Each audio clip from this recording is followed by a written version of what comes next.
Hi, Lindsay. How are you? Good, thanks. How are you today? Good, good. How's it going? It's good. Just got home. I had a kid throwing up all night, so that's always a great No. start to a Oh, productive day. no. Oh my goodness. No, that's the worst.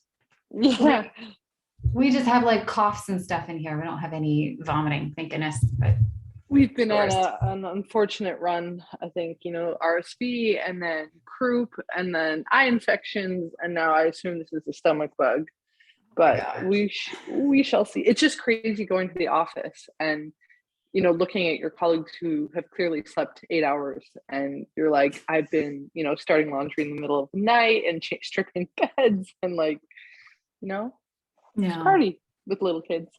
Yeah. Yeah. So do you have to go back into the office every day now?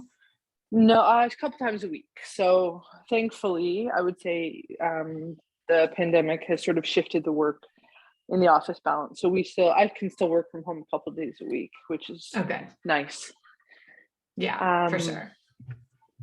But yeah, I wanted to just to mention that so remember I mentioned the download or the registration, the total count was like almost 160 people overnight, Yeah. which is crazy. So Yeah. I'm I think that sort of proves to me that there's the real possibility of making big leaps if you pitch your content properly in the right places. Yeah, absolutely. And I think, you have stumbled upon the right combo that's working for you. So just Mhm. keep doing that in your groups or keep engaging that way.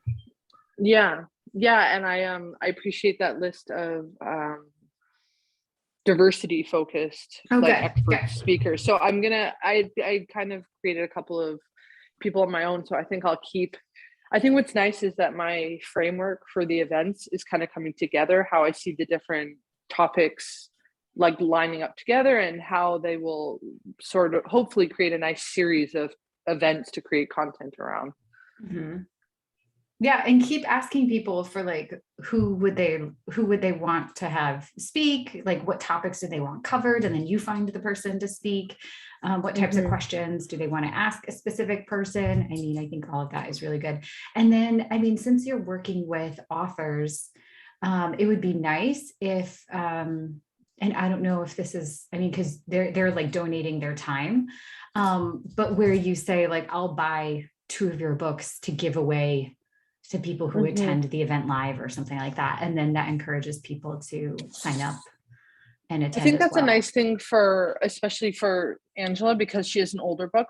I had mentioned to Linda that she's got a new book coming up next year, and I said I would be happy to promote or do another event closer to when you're launching that one, if that helps with her future marketing. Yeah. And even like linking their book to the event like sign up page or like to the Mhm. the success page.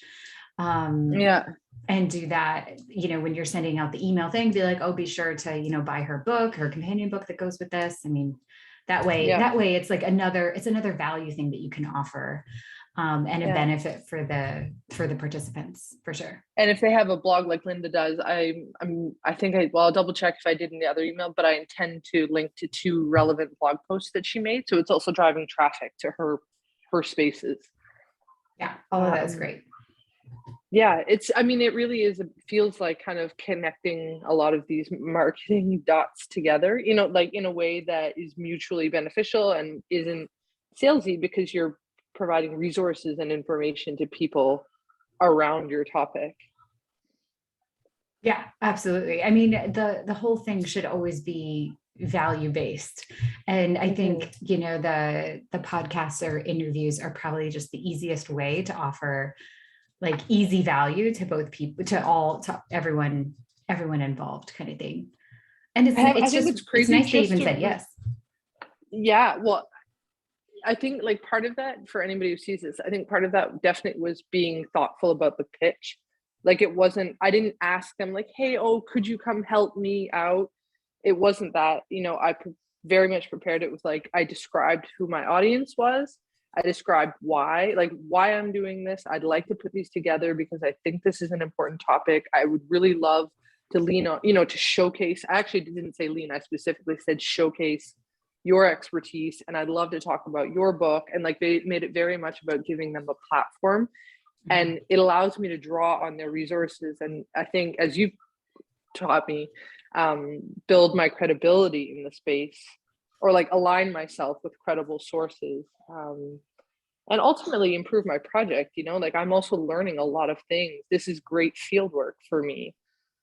So Yeah. And at the end of the day, you can send them your manuscript now that you have a personal relationship with them. I mean, you will have spoken to them, a minimum of everyone you've spoken to, like for 60 minutes. So you have more of a relationship, and you can say, hey, this is my manuscript, if you'd be willing to write a blurb testimonial. I mean, this is stuff that authors do all the time. And then, you put it in you're on your Amazon page, you put it on your Kickstarter page, like, this is what Linda McGurk thinks about my book. This is what, Angela Haskell thinks about my book. So it's like, it's even more social proof going forward if they, keep in touch. So I think it's a win-win all around. I know you plan to talk about King Sumo. I saw that, right? Yeah, giveaways. Yeah, a lot of people are asking about giveaways. Yeah, I was just like, as a lead into that, I've been thinking a lot about the quality of your leads. So obviously, like the highest quality lead is someone you have a very, like, you've talked to a bunch of times and has really bought into your concept. But like, I guess I wanted to place giveaways, because in my mind they're like feel free to challenge this, but like a lower quality lead, because it's like giving something to somebody for free. So I'd love to kind of have any of your thoughts on that. Yeah. So when it comes to giveaways, and we can just transition into it, whether you're giving something away on Facebook or Instagram, or using a third-party platform like King Sumo or WooRise, they're all the same. And you can get, 1,000, 2,000 emails relatively quickly. What I would do whenever you're doing something like this is immediately test the quality of your leads. So send out emails to that group specifically. Keep them separate from the rest of your email group, either with tags, like using the smart tags or meta tags in MailChimp or MailerLite, and say like, this is this group, and then send them an email specifically and see how many people open it and how many people click through, because you won't know what quality leads you have. They may be perfect. If your giveaway is properly aligned and on mission with what you're doing, they may work. However, there are a ton of freebie seekers out there who will just click, click, click, and they don't care. They just want the chance to win your $100 Amazon gift card, whatever. And so they're not going to open emails from you ever again. The most important thing is to make sure the emails you send and follow up are high quality emails, that you have, run your headline through the CoSchedule headline analyzer, that, you're optimizing, you're sending them your best thing, because it's really your first impression. You think the first impression is the giveaway, but it's not. They just literally saw a thing and went click, click. They probably don't even know who you are, what your mission is. So the next follow-up email can also offer something else, like another resource, another value thing, another free resource.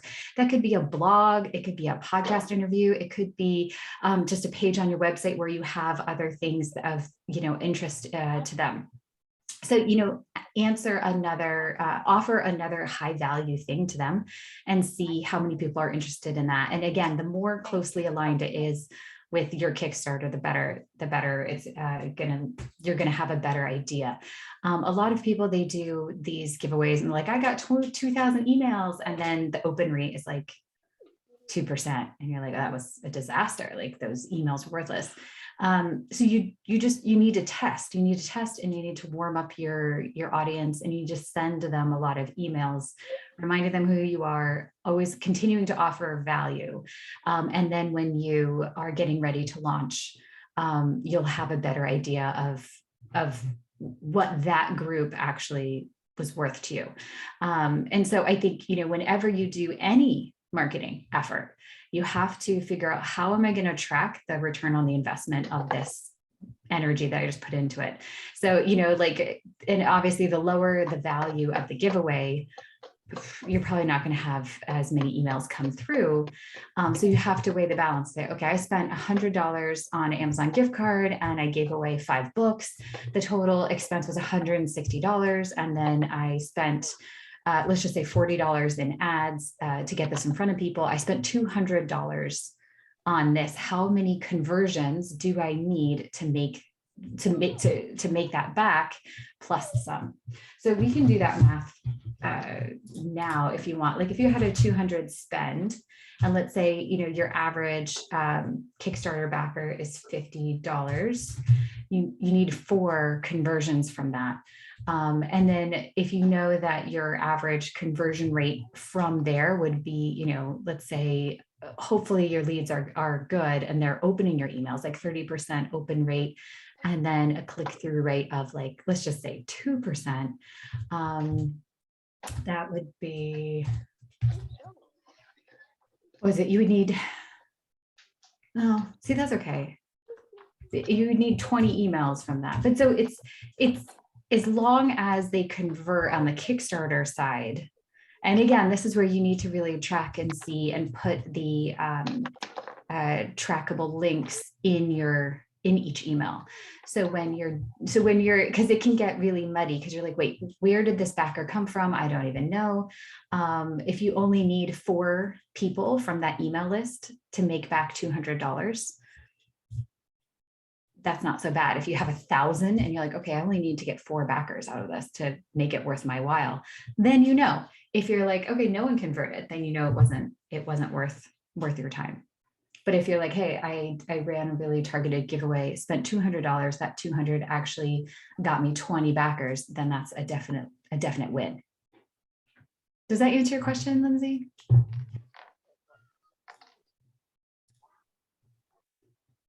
Okay, Tiffany asks, headline through a scanner, and do people set their emails ahead of time? Yes, to both. So there is a free service called CoSchedule, and you can use it obviously to schedule, but you can also, they also have a tool called coschedule.com/headlines. And it's what I do to assess the strength of my headline. So it tells you what to write, how to write a headline, what words to use. So for my email, I'll put it in there and see. And sometimes they're like, 55, you got to score 55. And other times, like, you got to score 83. So I know, like, I tinker with it until I get a high enough score. And I try not to send headlines that are below 75. And this goes for blogs. This goes for emails. This goes for absolutely anything. You could do podcast titles. You could do anything at all. But yeah, basically, we don't know the strength of these leads until we test them, which is why the automated email sequence before is really important. And, you know, it's important to analyze your email after, but you have to set it up in a way that allows you to analyze, you know, what's going on, who's clicking, who's not clicking. What I would also do in your email is analyze who your super fans are. So you can sort by like how many emails have been sent, how many emails have been opened, and how many emails have been clicked, and find the people who are like high click-through rates. And I would contact them personally, one-on-one, and just say, hey, you know, I've noticed that like you're always so great opening my emails, and you know, you've been on my list for the past year. I would really love it. You know, would you like to, and invite them and say, would you like to be a part of my special beta reader group or something like that? To invite them, because these are people who are already your fans. You may not even know them personally. So you can also use your email analytics to find sort of those super fans in your inbox. Oh, no problem, Tiffany. It's fine. All right. So that's what I would do. So in running your King Sumo or WooRise or whatever giveaway you want to do, you know, have a budget, and then be sure that you have metrics that you can track. And by, collecting the emails and then setting them into a specific group or segment within your email inbox in your newsletter so that you can track that specific group, track their open rates and close rates. If you just add all of the people who joined your giveaway into your general email newsletter, you'll never remember who came from where, and you can't assess the return on the investment. Do not buy emails. No, don't do that. It's not worth your time. But what you can buy right now, King Sumo and WooRise are both $49 for a lifetime Black Friday deal. So if you are interested in running more than one giveaway, I would say, do that. I would not buy emails. Let me see. I'm going to put this in the chat. These are Black Friday giveaways, or not giveaways, but deals, 40, and they're both $49. Let's see, the other one, I think it says what they normally charge. It allows you to embed your giveaway on your email and on Facebook and other things. So they have, you have to look. But generally it's like the lifetime package is $300 or something, and you can get it now for $49. So you can do that. You can also do it for free, but then it doesn't come with any of the fun perks.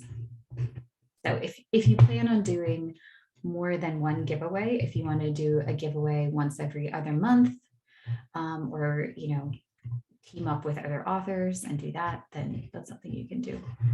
I would rather, don't buy emails. I would rather you spend your money teaming up with other authors to get leads, to get good potential leads, or to leverage other people's audiences and get in front of theirs. Scout emails for you, go in groups, find your people. No one's going to do that for you. It's a waste of money. Also, the Kickstarter backer directory is a waste of money. It's a waste. I've had people invest in it and show me behind the curtain. It's so stupid. They're like, oh, Kickstarter super backers, and they give you their Twitter account so you can contact them on Twitter.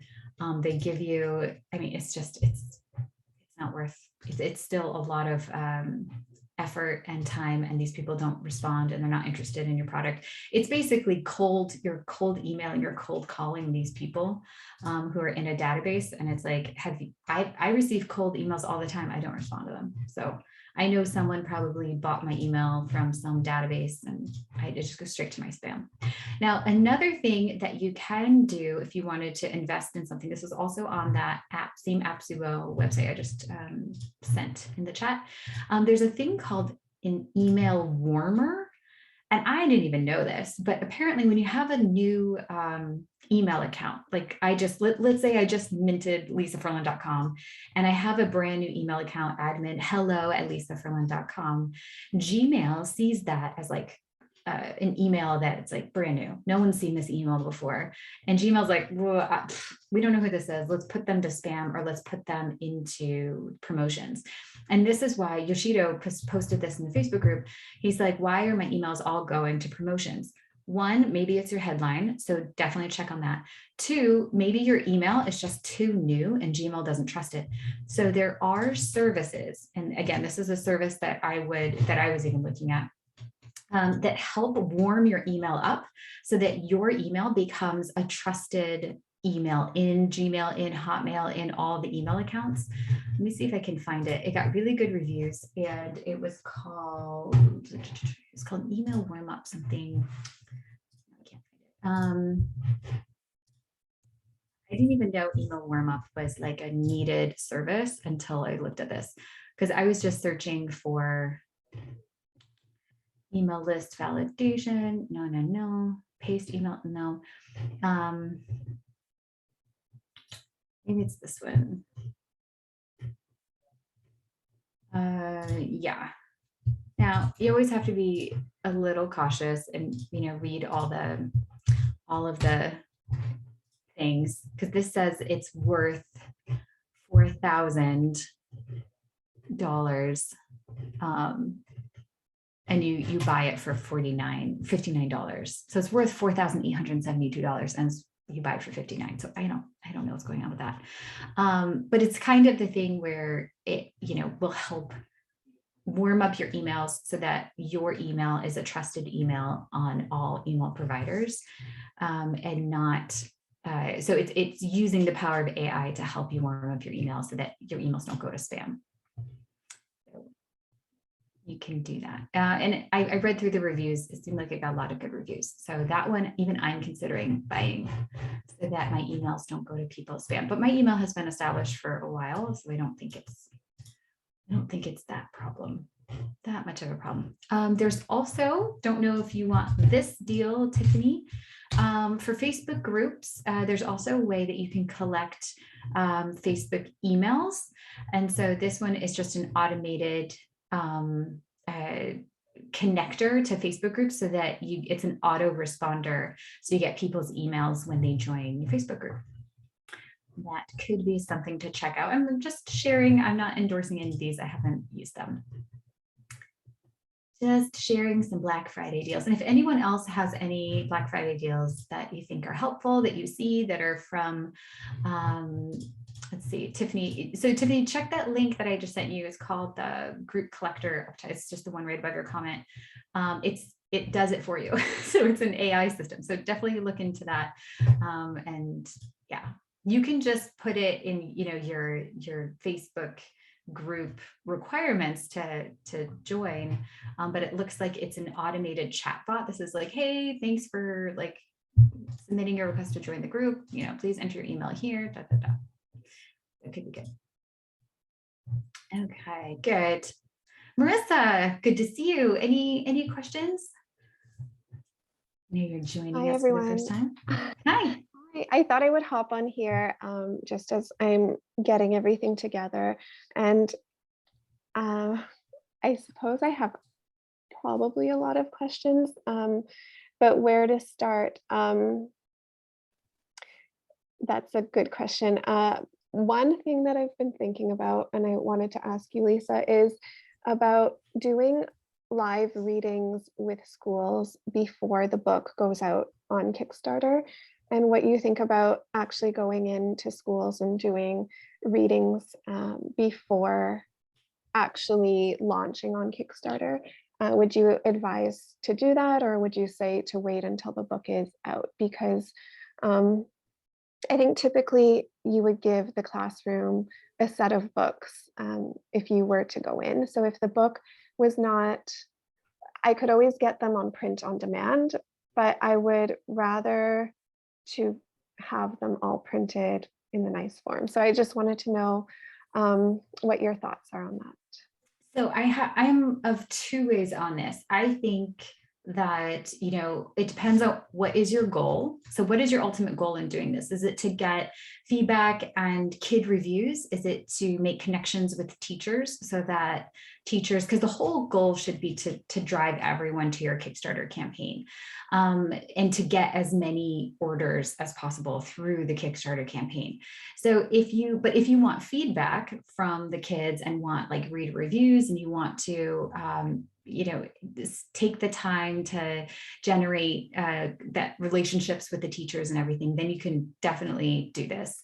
A different way, and one way that I did it, was I printed off books on demand, the paperback books, and sent them to teachers to read to their students. So I didn't take it, it took zero time from me.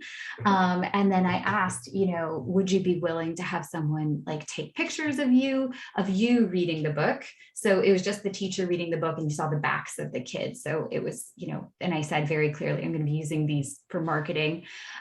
So please take the pictures, and however, or we'll heart out the faces with emojis or whatever you need.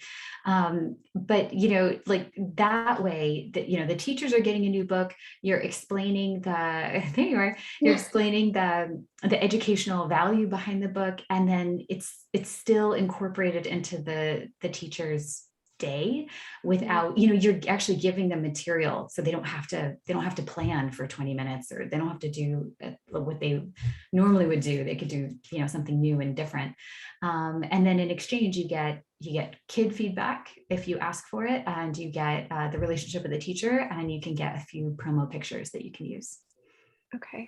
And would you say that you like, normally I've never done an author reading yet, but would you say that you would provide like the classroom with a set of books if you had them, or what's the best way to do that? Or say once the Kickstarter happens, then maybe you can make a deal with them to say like, So would you like to back the campaign or yeah, something? exactly. All of this is like very delicate because you could do this a million different ways. So one way you can do it is, you tell the teacher like, this book is going to launch on Kickstarter, it's going to be available, and there's a classroom set, and you say like at a discounted teacher rate or at a special teacher rate just for teachers and classrooms.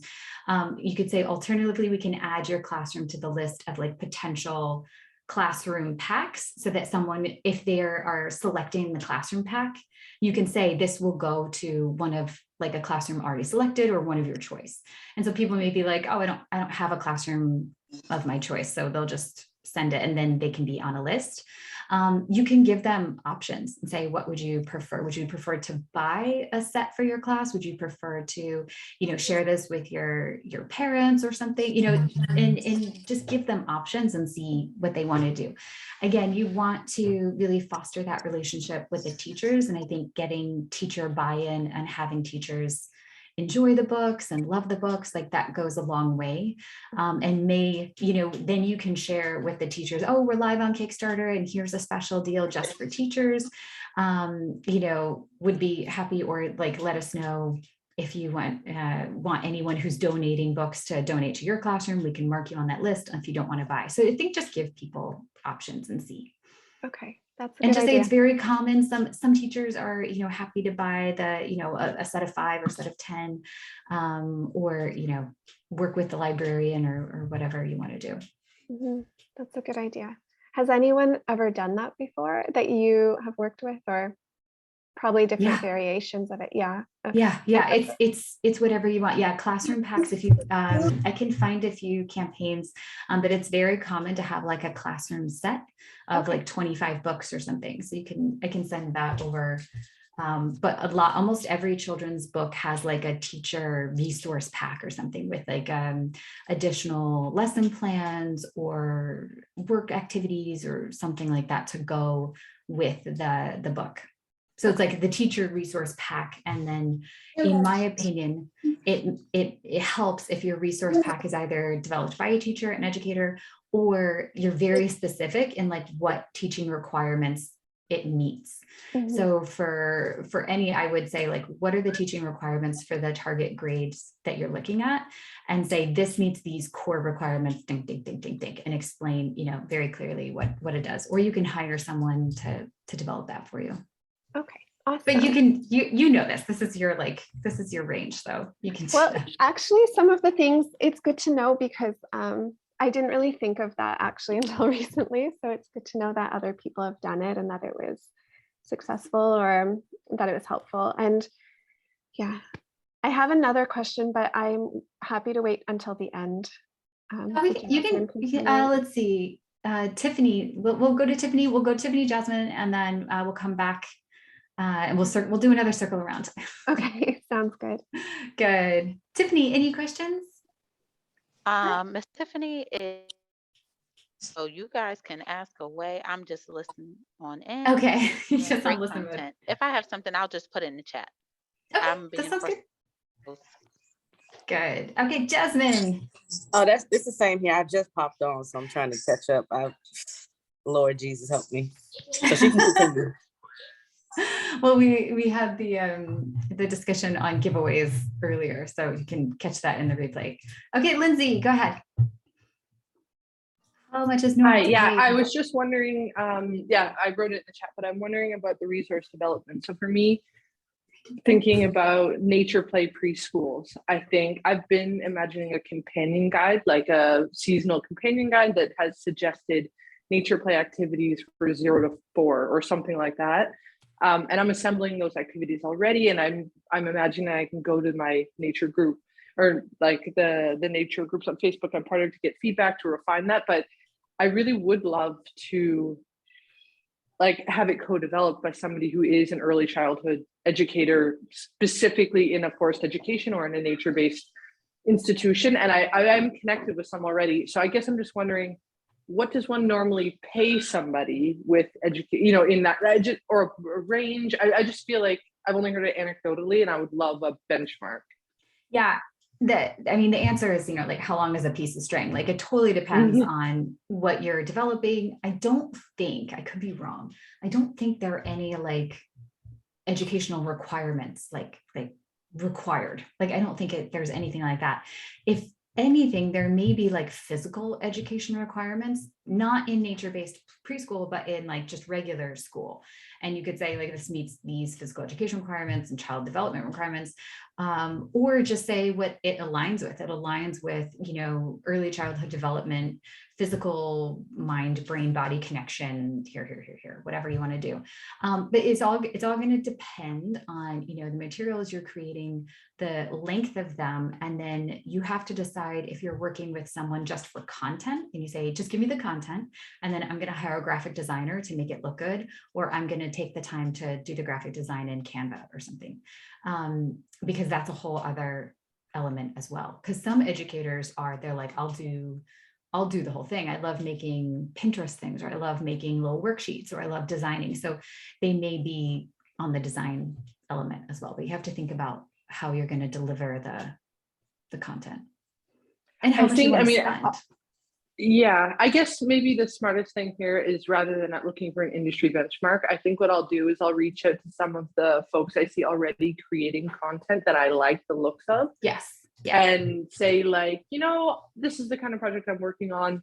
What would you charge to help me co-develop a 4-page companion guide that would have this kind of content? You know, or I don't know, or would you charge by the hour or by the project? Like, and just get a ballpark from maybe 3 to 5 different people. Yeah, just get a quote from people and say, this is what I'm looking for. But the more specific you are and exactly what you're looking for, the better, more accurate quotes you're going to get, and then the better outcome you're going to get. If you're like, I just want kind of like something like this, you really want to make sure that you're like super specific. Like, I need, you know, 3 activities that people can do in an apartment, 4 activities people can do in a backyard. Like, I need to incorporate, like, you have to be like super clear with what you want. Well, maybe what I can do, again, I really appreciate this. This is helping me imagine how, like, I can solve the problems, but I don't always know what they're going to be. So I'm feeling like I want to go shopping on Pinterest for the kinds of activities, find the people who created them, and be like, I want this for my purposes or for my content. You know, I want something that's going to look like this.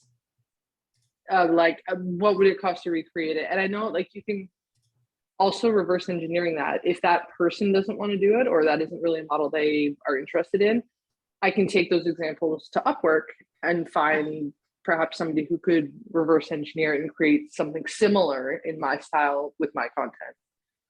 Yeah, I mean, you're kind of already at the source of this. Like, don't you just want to ask some of your First-Scholar teachers if they? Yeah, like, I definitely do. I was just imagining they said, what if they said no? What if they said no? Okay, so if you go somewhere else, but like you just, I'm sure they'd be happy to help. I mean, we've had like First-Scholar teachers like babysit before. Like, they're like super happy to like help the neighborhood kids. No, but really, and just say like, I'm looking for outdoor activities. I mean, you could just look at what your kids do during the day and just put that. Yeah, no, I'm not worried at all about I'm not at all worried about the content. I'm thinking more about assembling the resource guide, you know, like actually like what it looks like, the design. Yeah. Oh, the actual thing you deliver, you know, like how do you assemble it in a way that is useful? Like, so that when people say, oh, look, I just got this companion guide, it is, valuable for them. Yeah, shop teachers, pay Tiffany's teachers. Lots of good comments, I think. Yeah, exactly. That's what I would do. Tiffany's saying, check out teachers, pay teachers. Yeah, definitely. I would even look at Etsy. So Pinterest, Etsy, teachers pay teachers for any type of thing. Teachers pay teachers is a great way. Everything there is like super cheap. So that is not going to be your Kickstarter reward price. That's like, you know, you just creation price. That's what, sorry, I wasn't talking about rewards at all. I was thinking, what does it cost me to create the thing? Yeah, okay. Yeah, no, I know. But just to let you know, like what teachers are willing to pay for on the other side. Anyway, creation price again, it depends if you're working with like an influencer, they're going to charge you more than if you're just working with like a regular, like your first school teacher, I'm sure would just be like, Mhm. here are my ideas. You could just take your Yeah. ideas and then package them. But the actual creation, again, you may have to pay for content depending on what you find, what you look for, and then graphic design. And I guess what you have to Ooh. decide what your budget is. Let's see, preschoolers are looking for units, months or 2 weeks. Okay, great feedback. In terms of, and I would, ask teachers what type of resource companion would be helpful for them, or parents. I mean, who's your main target for this resource guide? Is it like Yeah, no, homeschooling and parents? I haven't assembled it. I think it would be both. I think it would both be because the forced education preschool setup is still like, some are more formal and some are sort of ad hoc, like they're kind of creating themselves. So they're, Yeah. from what I can see in the market, they're hungry for relevant content. And because it's not as established as the standard education system or standard models, they're looking to like infuse the work they're doing with this kind of thinking. So I feel like it would be a great, like, there's the like fun picture book, which is for engaging directly with kids and like inspiring them visually and like showing, changing the standard norm for the way babies interact and grow and develop. But there'll be the useful adult resource that would be for people homeschooling, for parents who just want to be inspired in their free time, or for educators who are in, like, also being inspired for the way they work with their younger kids who aren't in a formal education system, but want to start like breeding those thoughts, and love of nature Yeah. early on. Yeah. So with any guide, I would really outline what you want it to contain. Like, what do you want in this resource guide that meets the needs of those audience people? Yeah. And then decide, what would be the ideal length for this? What's the content within that they really need and are looking for? And the best way, I think, to do this is with surveys. Do a market survey, like put together a thing and say, what are you looking for? What's the ideal length? Where do you find your resources? What types of things are you looking for? Like, are you looking, what type of environment do you have? Are you setting up your own, or is this in your backyard? Like, get input from people.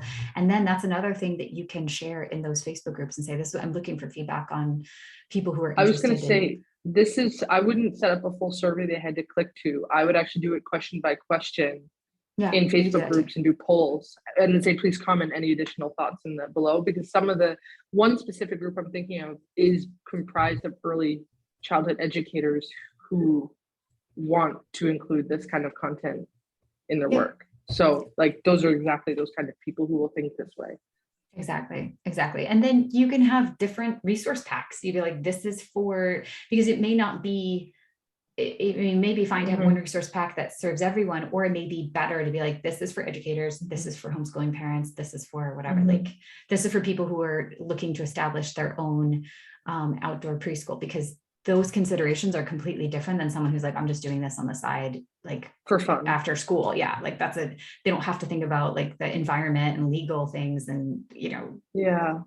So yeah, there may be different buckets that you need to fill. But I think the more specific you can serve your readers' needs, the better it's going to be. And then the more you're going to drive people to those rewards. I also wonder if they would be layers. So I'm imagining maybe the resource, like the parent resource, is just like the title with like a couple of lines, like it's just it's maybe like 2 pages and it's like inexpensive add-on. Whereas the educator resource is like more in depth and more structured. And it would be, like a layer below this, with more details and resources in it and worth more, essentially. Yeah. And maybe the parents just want like after school activities that are quick and easy and like no extra materials. What you already have. Whereas a teacher is like, no, I have some resources. I have, not many, but like I have popsicle sticks or like I have this stuff. I can do activities with kind of more advanced activities. Yeah. Okay, thank you very much. That's helpful. Sure. Good. But in terms of price, I think you just have to determine what is your budget for developing these resources, and then what would you want to sell them at later? Because and just factor into your goal. I mean, factor into the cost of the reward. and how many you would need to sell to make it worthwhile, and gauge feedback, get your feedback on, who's interested in it, how many people, and see if there's enough interest to develop something like that. If the parents are like, nah, it's not really my thing, then don't do it. Or if the teachers are like, nah, I get all my resources here, I'm good. I don't know. But I think there's a need, and you're saying there's a need. So I think you can do that. Good. Who else? We're just circling around. It's open forum here, so just chime in. I did have something that I wanted to add. Can you guys hear me good? Yes. Okay. I haven't tried it out, but you were saying earlier, like, do we know of any deals or anything? I haven't tried it out because I haven't been accepted into the group yet, but there was another author who was in one of the Facebook rooms, and she mentioned another group called Let's Collab. And it's basically a group, from what I gather, of photographers who, I don't know like how they barter services, but basically you send them product and they take pictures and they build their portfolio. So I haven't been accepted in because I don't have a product. I don't know if they're going to even let me in. They might be screening heavily. I just sent them my website. But if anybody has a sample or a book already done, they could possibly get better pictures, like for their website, or like little stock images for when they post, like, hey, download this course or whatever. Like maybe instead of paying a graphic designer, you could do like the barter system in that group called Let's Collab, on Facebook.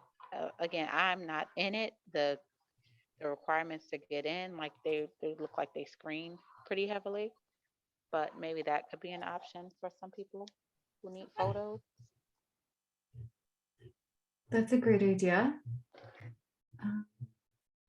There are other, like, some small business ones, small business Facebook groups where they even have a, like, what do you do thread, and it's for connecting people. So if someone says, I offer graphic design, or I do this or that, it's for you to help find fellow like-minded female entrepreneur service providers. So that's a good idea. The internet is a great place. I think the tough part with photography is sometimes you need to be there in person, or you have to do that. I think the good. Wait, Lindsay, I don't know if you can chime in with your video service that they flew in. They shipped you the video packaging, the drone and everything, right? And then they did the video, your Kickstarter video, via drone and setup and tripod, right? Can you explain a little bit more? No. So no, that's way fancier than it was. Like they sent you a drone? You're like, no. That was it. No, that would be way cooler. So I think you're thinking of my video, which actually was, so yes, they assembled my video remotely. And it was, my husband had just gotten an iPhone 12 or whatever with the great, like, 2 cameras on it. And so we took some, like, I set up some like videos out just in my orchard with the kids, and I was like, can you just, like, we're sitting here reading and like looking at books, can you just pan around us? And so there was remote editing. Like I sent a whole bunch of raw footage of us, and then the company that did it gave me, like, we met one day, he gave me instructions on how to set up the scene, and he said, like, there's an empty space there. Like he helped me stage it. And then it was like with multiple phones and a computer so that he could see the view. We recorded all the audio and video, so he had all the raw materials and was able to edit it and assemble it into my Kickstarter video. So I mean, if anyone's curious, go check out my campaign and see. I think it's really amazing. It was awesome. What he was able to do. Yeah, it was an awesome video. Sorry, I was interrupting. I didn't mean to. Sorry. Did you think it was worth it? Yeah, I mean, I think in general, because I'm in Europe and so they're in the Netherlands. So it was like, in general, I think it was a bit expensive. And if looking back, I wish I had added for things that wouldn't have he would have been happily done, but should have been done as part of the work package. So like if I'd been smarter, I would have said, when you do this, please make sure you give me the social media cut, which is like under 30 seconds, and please give me the full length 2-minute Kickstarter cut. Mhm. And then what I've been regretting ever since is that, like, could you please give me an Amazon video cut? So like that means don't make any Kickstarter references in it, but like we'll capture the essence of what the book is about and why it matters. So like that messaging absolutely is in the script. And I could have, but I would have, when I thought of, by the time I thought about it, loading up my book, I was like, he would have had to, reopen that project, re-edit. It would have cost me on an hourly rate. So I think to get the most out of perhaps that higher price tag would have been just ask for these extra cuts that he can make pretty quickly while it's all open and he's working on it. Because he said it takes like nothing for him to do it. And it's a major add-on for me. Yeah, I thought the package did include the social media stuff. Yes. So I know I was the very first author, so maybe it's evolved, but I asked for social media cut and then he like added that on. Okay. So I think I was probably a bit of his test dummy and like how to set it up for authors and what we really need, but they really did a great job and were super professional. So I would recommend them, with the disclaimer that it might not be the most affordable option, like based on, I think people in the US were able to get cheaper rates than I was, but obviously I didn't have access to that from here anyway. So I just went with high quality and great engagement, and I was happy. And I would hire them again for my next. I probably will for my next campaign, just because it's trusted and yeah. Yeah. Good. Yeah. Do you mind sharing what was their fee? Let me just see, because I'm looking back. I feel like I paid just over 300 euros, but that isn't what they asked. And again, their pricing could have evolved. So is that just over $500 or something? Yeah. And I think, because I was thinking 500 was the price they quoted me. And that might be, yeah. I think it was around 500 euros was the quote. And then we negotiated a little. Mm-hmm. And I think I had to come to the table with more, like if he had to spend more time crafting the script or creating the video footage, for example, which, in a perfect world, I would have let him do. But I don't know, I guess I did more of the work. I did as much as I could on my end mm-hmm. to lower that. And then perhaps that limited how much editing and how much time he was willing to spend on the project. But I was really happy with the outcome. Yeah, it was a great video, and you can tell it was professionally done. So I think if you can get, 3 videos out of it, like the Kickstarter social media clip and an Amazon video for 500 euros, it's really, in my opinion, I think that's a very good deal to have a highly converting video. But I would happily pay that again. And I really enjoyed the process of working with them as well. They were really available. I had them on WhatsApp. Like, it was a nice professional. Yeah. Mm-hmm. I've written recommendations. Do you remember their name again? I can't. Best Friend BFF Media. BFF. That's right. I have them on, and then they have an active LinkedIn account, so you also can like get a good feel for their work and who they are there also.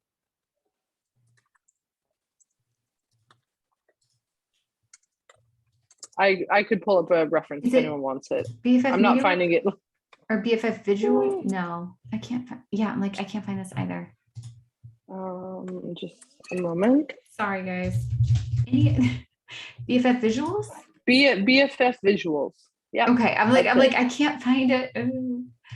BFF Visuals. Yes. Okay. .com, I think. Yes, they were actually connected to me through.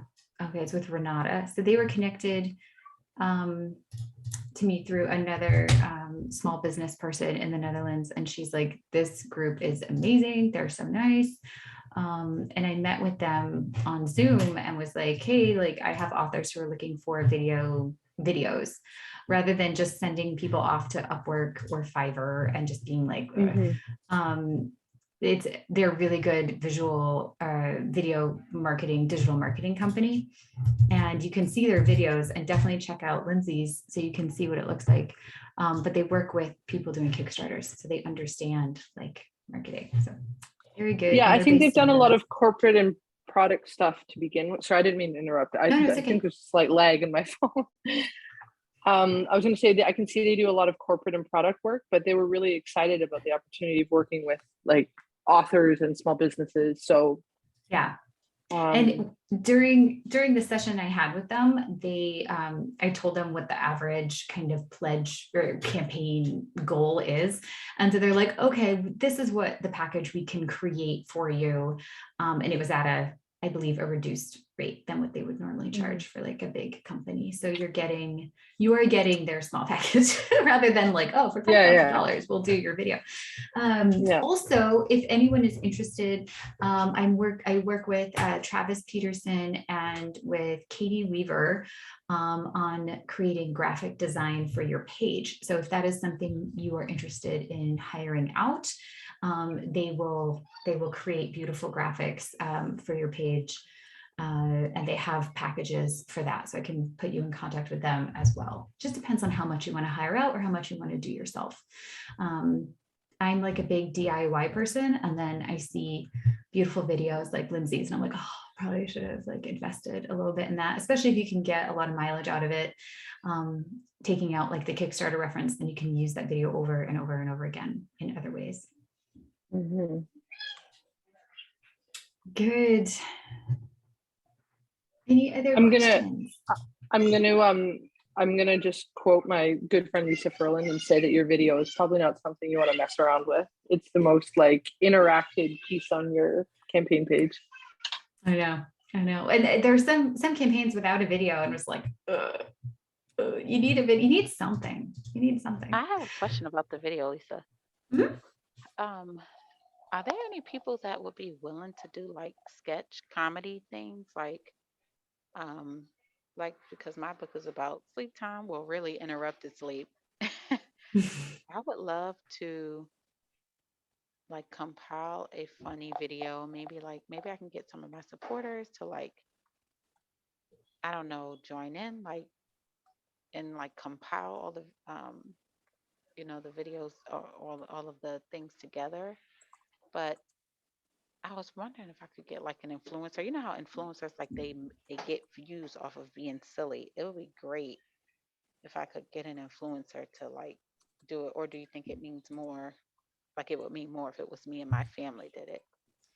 So I kind of like the idea of you getting fun videos from your readers. I think that's a great way to engage with your readers and say, like, it might be tougher to get it. You might need to start collecting like now. And I don't know if it's like a very TikTok thing. There's like one trend where you take a picture of yourself, like or just a short video, like a 1-second video clip, every morning or something. And it's just like every morning this week. And it's like ding, ding. And it's just like the person just standing in the same spot, and like the outfits change. And like sometimes the hair's like this, and sometimes it's like beautiful and made up. And so there's so many ways you can do this if you wanted to do like kind of a funny viral meme thing, or if you wanted to get everyone to submit their like sleep deprived pictures or videos and then edit it together. I think I would clearly define what you want. If you want to do like a sketch comedy person, it's probably gonna cost money, unless you again establish a relationship and see what's going on and see if they want to do it. But I would like definitely find a model of what you want, what you think could work, and then adapt it for your purpose. But there are so many. I can send you like a TikTok little short video. Again, I think it's like 7 seconds or 15 seconds or something. And even that wouldn't be your Kickstarter video, but that could be marketing for your book. Okay, perfect. Yes. So many video ideas. And speaking of TikTok, I don't know how to work it. I do not know how to work that. Do you have any lessons on? What do you mean work it? So like any social media. Where is it? Okay, first of all, when I get on, it just starts playing random videos. Yes. It starts Um, playing random videos, and then depending on what you interact with, it will continue to show you videos down that rabbit okay. hole. So Jasmine is our I just saw resident my TikTok sister on here. queen. Apparently, she has a dog. Yeah, I don't even know what I'm looking at. I was going to ask the same question, Tiffany. Well, with Jasmine, It- Jasmine, Well, weigh in here. yeah, You're a well, TikTok queen. that's kind of the point of TikTok. That's your For You page, and you see videos for people who you don't know initially before. So you can scroll up and be like, I don't want to like it, or you can, if you like it and comment, interact with it, the algorithm is going to show you more things like that, and you can follow them. So I'm not the queen of TikTok, but I'm okay. You're I'm doing great. You have like over 3,000 followers. I'm at like 4,600. I was just at 400 like a month ago. That's Jasmine, that's huge. So Jasmine has been doing, she's at 4,683 followers, and you have 88,000 likes. Your pinned videos have been seen 361,000 times. On TikTok, content is like, it's just about quantity. And so if you don't like doing videos, if you don't want to do them, like, it's not going to work. So my advice, and this goes for all social media, this goes for Instagram, Facebook, whatever, is find where you want to be and just be consistent and get engagement there. Like, if you enjoy it, it's going to be more fun and you're going to get more engagement from people. If you're like, oh, I have to do an Instagram reel, I hate it. Like, it just comes through and people know it. What I do, I kind of cheat because I love TikTok's video editing.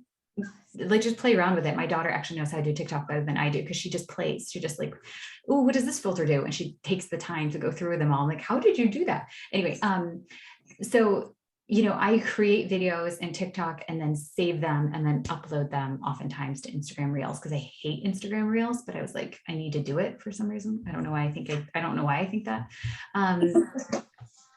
But I was trying to do an experiment where I was growing a new Instagram account, and it's just like death.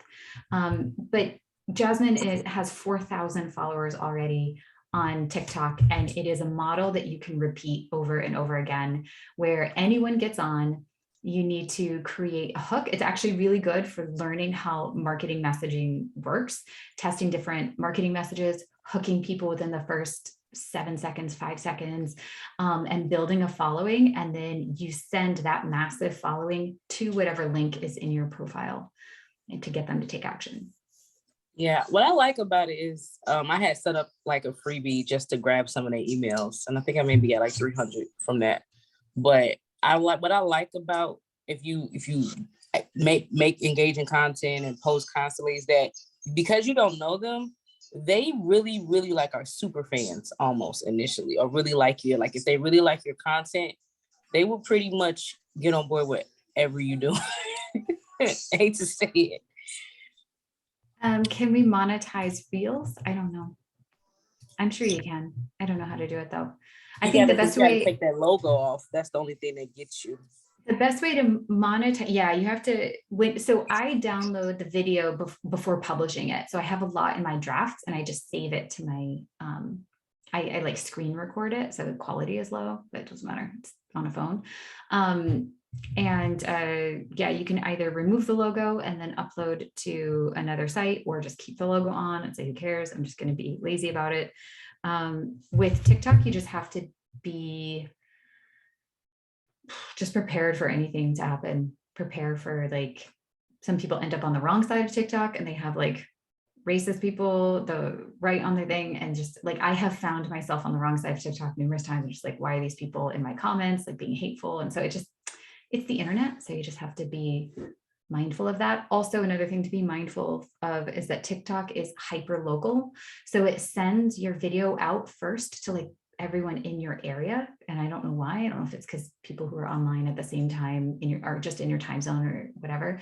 But I just filmed a video and uploaded it. And then the next day, that afternoon, my daughter was like, oh, my free teens teachers said they saw you on TikTok. And I was like, what?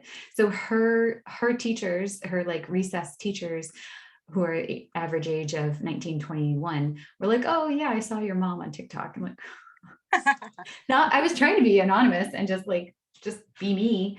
But it will put you out there. So you have to be comfortable. This is why I'm like, you have to be comfortable being uncomfortable a little bit. Like people are going to see you, they're going to know you. So just be aware. Yeah, I'll echo of, don't do it if that's not your thing. Yeah. Because it can get really taxing, even for me. But you can always create a bunch of videos. Like I have 100 videos saved that I just post randomly. So it can be done. It can be done. That's all I'm saying. I'm gonna be quiet. Yeah. And some videos, again, they go nuts, and I have no reason why. Like if I just talk about something, sometimes people just latch onto it. And the more that the people who initially see your video latch onto it and share or do something with it, it kind of takes off. So some of my videos get like 100 views and others get like 60,000 views. And it's just literally, did it resonate with someone or not? Like the silly fun videos, they don't get much traction, but the videos, if you're talking about something controversial or something that invites comments or something helpful that people are saving, if someone's taking action on your video, then it generally gets shown to more people. Yeah, I think that's actually good for your marketing, because you can kind of tell what the people want to see. Because like the Love Lottery, like she said, how her book, the second book, didn't do nearly as well as the first one. And you want to create a book that means a lot to you, but you also want to create a book that's going to resonate with other people. So some things, like I changed my cover like 3 times. Mm-hmm. Some things it's actually good because I got maybe 1,000 likes on the second photo on Instagram. I had to use influencer. And so that helped me with the decision to keep that cover, because a lot of people were liking it as opposed to a different one. Yeah. So that you can use those to gauge if it's profitable. Yeah. Yeah. Yeah. It's an author journey, that's for sure. Can we just say that it's hard?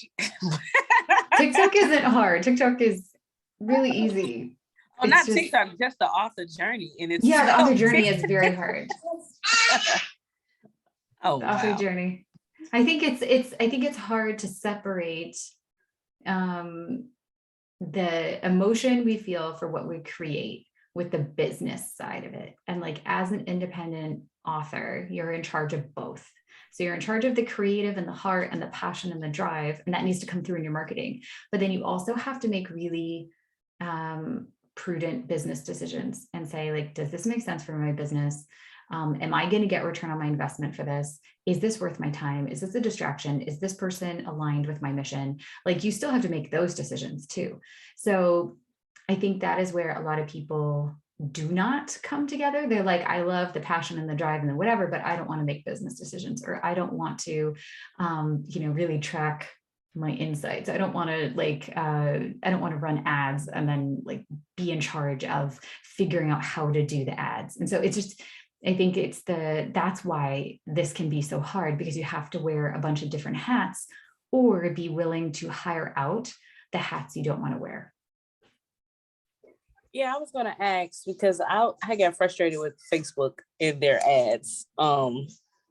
Because I think I had mentioned I spent like $35 and they got like 4 subscribers. And so I started reaching out to different influencers. Some of them did it for free. Some of them, I didn't pay more than $40 for a feature, but I got like 50 subscribers from that. Oh, so I'm thinking maybe I should just do more of that. And then, because I don't know Facebook ads, and for the amount of time, I'm like, it's gonna take some time to really figure it out. Yeah, I mean, pitching other people who have your audience in mind and seeing if they'd be willing to share your free resource with their audience, all of that is great. Okay. Go for it. Keep going. It's going to cost you some way. Some people don't have time. They have money, they don't have time. And some people have time and no money. And so it's like, there's always a balance between, okay, is this worth it to me to hire out? Or should I just spend the next 45 minutes just pitching people and sending out 10 emails a day? Yeah, I'm the latter. I It don't still have no takes money. time. Yeah, it still takes time. It still is that. But so it just depends on where you are and say like, okay, for my time, for my money, it makes more sense for me to just spend 45 minutes a day or an hour a day really focused on external outreach and then having the discipline to do it and to get it done. Yeah, I took your advice. I actually reached out to a podcaster. They do mental health in Chicago, and they actually booked me Nice. on February 4th. So that's like after the first 3 days of the Kickstarter. That's perfect. So And I'm then trying. when will it go live? My Kickstarter go live February 1st. But when will their podcast go live? Oh, that's a good question. I think it the same day. Let me double check. It's not. Probably not, because it takes time. Just in my experience, it takes time to go through the recording, the downloading, the editing, and then the re-uploading to the system. So it takes sometimes it could be a week, it could be 2 weeks processing time. It depends on what they do. So I would just get back in touch with them and say, yay. I mean, it's great to do a podcast because then you can, take pictures of yourself like in front of the microphone, like, hey, I'm doing a podcast, or take a screen grab of your Zoom. But then if people won't hear about it until mid-campaign, you just want to know so you know where to schedule it and where to put it in your campaign calendar. Yeah, that makes sense. And I was going to do a 20-day campaign, but I'm going to do a 25 because it just makes more sense. I did a 25-day last time. I don't know why. For some reason it said just do 25 days. Okay. You're like 21 to 30. Let's do 25. Yeah. All right. Well, I'm going to go quiet. All right. Sounds good. All right. Well, we're at the top of the hour. Does anyone have any final questions before we sign off?